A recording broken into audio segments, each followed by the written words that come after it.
check that edge out. This is an older set of mower blades. I probably wouldn't throw a brand new pair on there.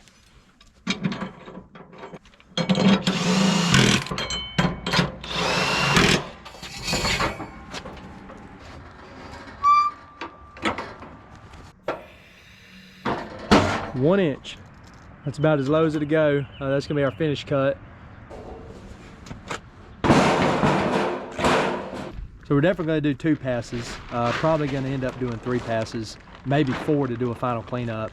Even with the tractor like this, 32 horsepower Kubota, it'll still bog it down. All right, we're gonna start off on a number 3. It's probably about 1.5 inches. Some people will claim their fescue's thick, but until you cut a good stand of Zoysia, you just don't know what thick is.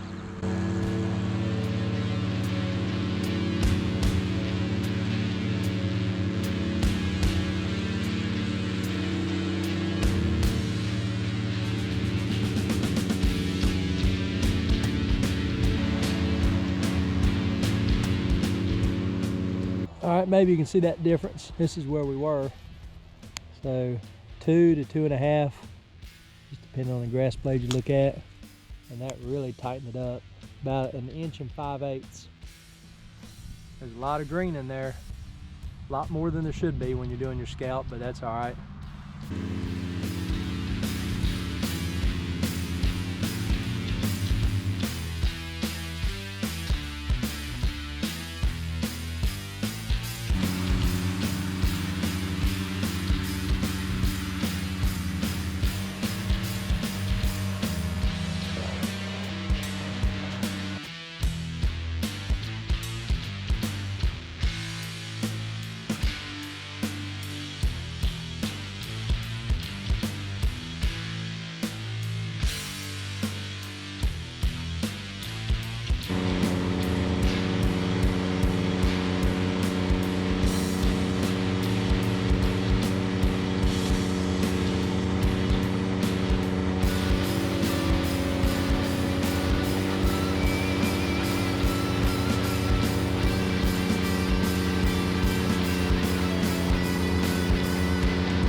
All right, according to the camera, that was 9.5 minutes what it took. This is 9,000 square feet, and we're down to that 1.5 inches. And you could leave it here if you wanted to. It just depends on what you want your height of cut to be. You're trying to get below what your height of cut is going to be all summer.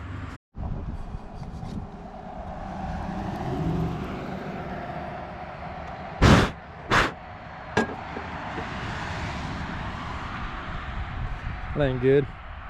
All right, we're currently on number 3. We're gonna go ahead and drop it down to number 2, make our second pass.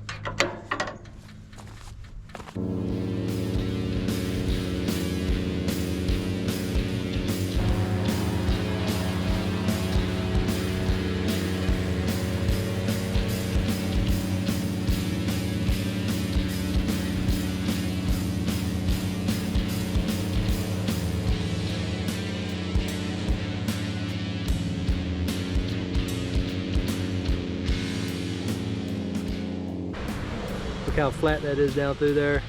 That's all that sand leveling we did last year.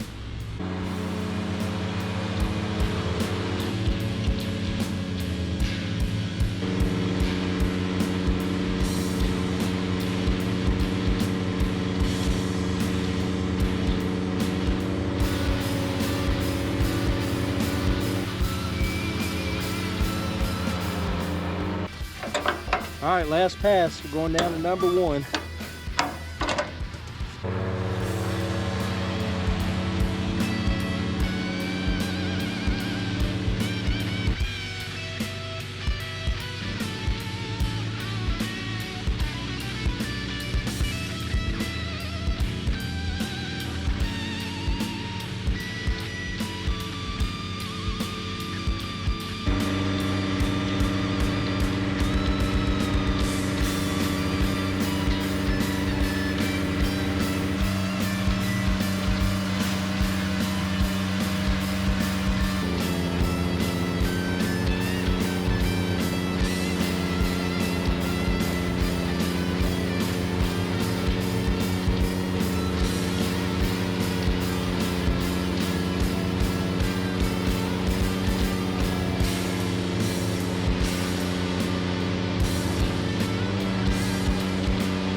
right, there we go. That's the final product.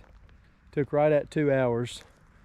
Started out on setting number 3, which is about 1.5 inches, and then we bumped it down to setting 2, which about 1/4 inch shorter, and then setting number 1, lowest setting it'll go, 7/8 of an inch to an inch, somewhere around there.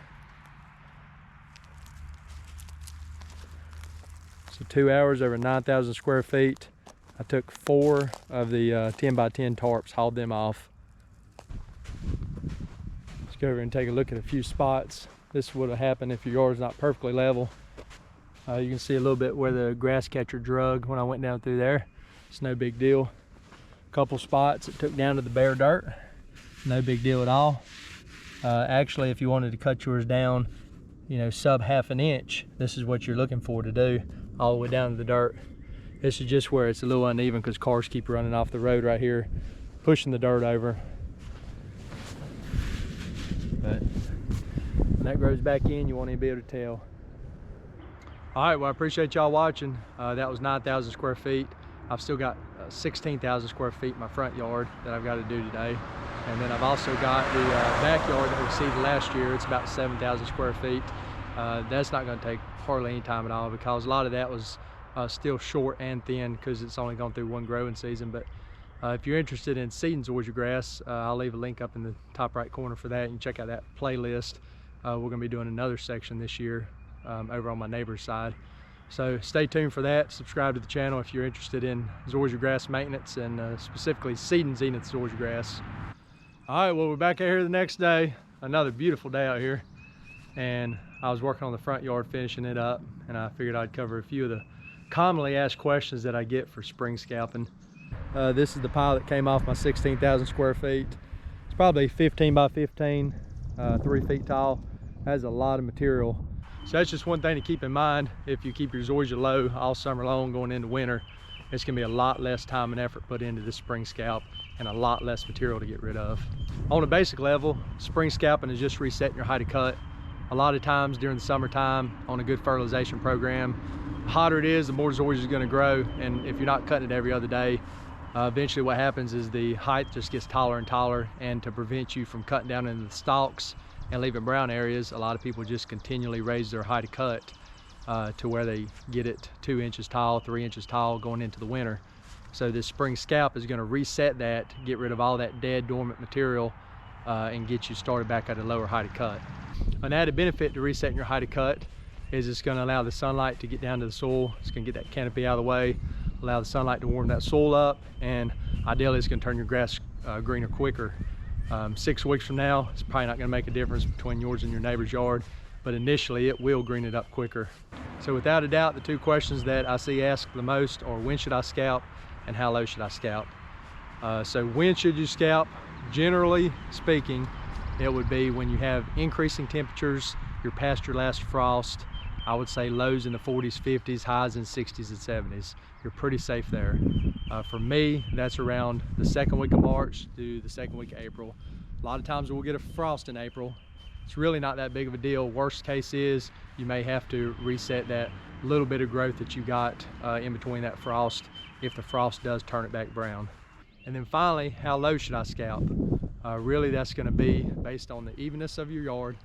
It's going to be based on what you want to maintain your height of cut during the summertime. Most of the times I would say at least 1 notch or 2 notches below where you want to maintain your height of cut. So if you're cutting it at 2 inches, scalp it down to 1.5 inches.